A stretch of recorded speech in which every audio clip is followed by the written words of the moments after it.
have here on the bench the second most popular kit I've developed of all time. This is over the last 20 years, and I call this the Shift bushing replacement kit. These are the bushings right here. This is the tool to insert them, and this is the tool to help you remove the clips that hold the rod to the levers. Now, doing this job without this tool, many have reported almost tearing their hair out. We were doing this job today on a 300 SD, and this is what the bushings look like over time. They start breaking off, and when they disintegrate, what happens is they'll just completely fall out like this.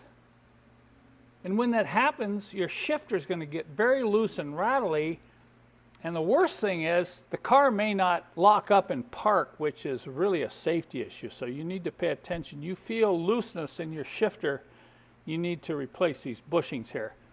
This is the lever on the side of the transmission. This varies over time, but generally from the late 60s right up to the mid 90s, you're dealing with the same bushing. That's probably why the kit is so popular, is because it's so universal. I'm going to take a screwdriver and we'll see how good this bushing is.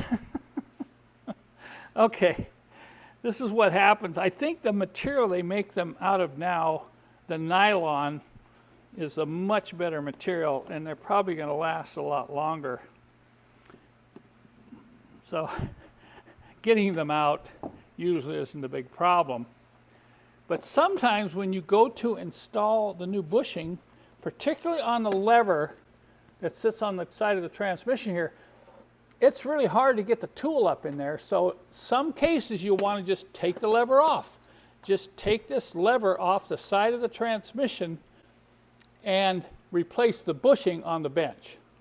The bushings in the kit come with a little bit of synthetic grease. And what you do is you just coat one side, the side that you're going to put in to the hole here, because these go in very hard. That's why you need the special tool. But I want to share this tip with you if you're having problems getting the bushing to go in easily.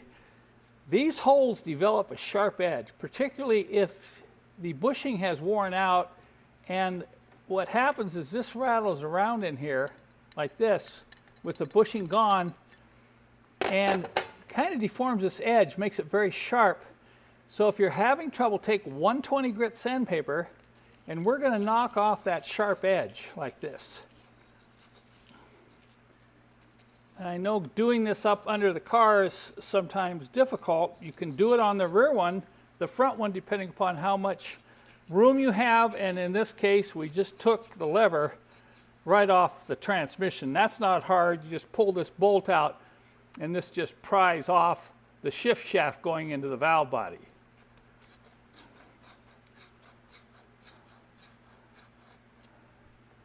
All right, I'm going to wipe that off. Then we'll take the bushing and set it in there, greasy side down like that. And then we're going to take the tool. Okay. Now here's another little tip I can share with you. When you put the bushing in, you want to wiggle the tool back and forth to try to get one edge to snap in, and at the same time you want to rotate it like this. And you have to be careful. You don't want to push too hard, particularly if you've cut that edge free and you've used some grease. You push too hard, you're going to pop it right through the other side. So there it is. You just double check, make sure you got the ridge of the bushing on both sides, and you're ready to reinstall this back onto the transmission. A lot of transmissions, you don't need to take this off. You can do it right in the car, but sometimes it's just the angle to get in there is just too much. Just take the lever off. And with the special tool that I include in the kit for spreading these clips, you can spread the clip, reach up in there, put it in place, move it forward, and then just release the clip and snap this in place. Make sure these clips are all the way on and that this part hasn't deformed and it's going to slide off the end of the rod. Now at this point you might think you're done. You've got two new bushings in, you got the rod in, you got the clips in. No, you're not done. There's one more thing you need to check. This next step is very important. Before you get the car off the stands or down off the lift, you want to check the shift lever adjustment, because installing new bushings sometimes changes this. So get in the car, move the lever all the way forward. See if it goes into park. Now move the lever all the way back into L. Now notice here, it's not going all the way back. It's just a little bit. Now, to really tell here, we're going to put it up in neutral, and it should be directly across from the N, but if you notice there, it's slightly forward. Needs to come back. Pull it back about 1/8 of an inch, maybe, yeah, needs to be right about there. So we need to make an adjustment, and the way we make an adjustment is to get back under the car and adjust the shift rod. So that's why you want to do this before you put the car back on the ground. This is typical of the shift rods used during the 70s and 80s. You'll notice the front here is non-adjustable. Now if you come to the back here, you can see the rod is threaded and there's a locking nut here. I do need to point out there are differences. This is a W116 chassis that you're looking at. And notice the adjusting threaded part is in about the center of that rod. So on the 116, we found it's just easier to get the whole rod out. You've got some real restricted space in there. So we found it just pull that front clip and go ahead and get the rod out and bring it over to the bench to make the adjustment.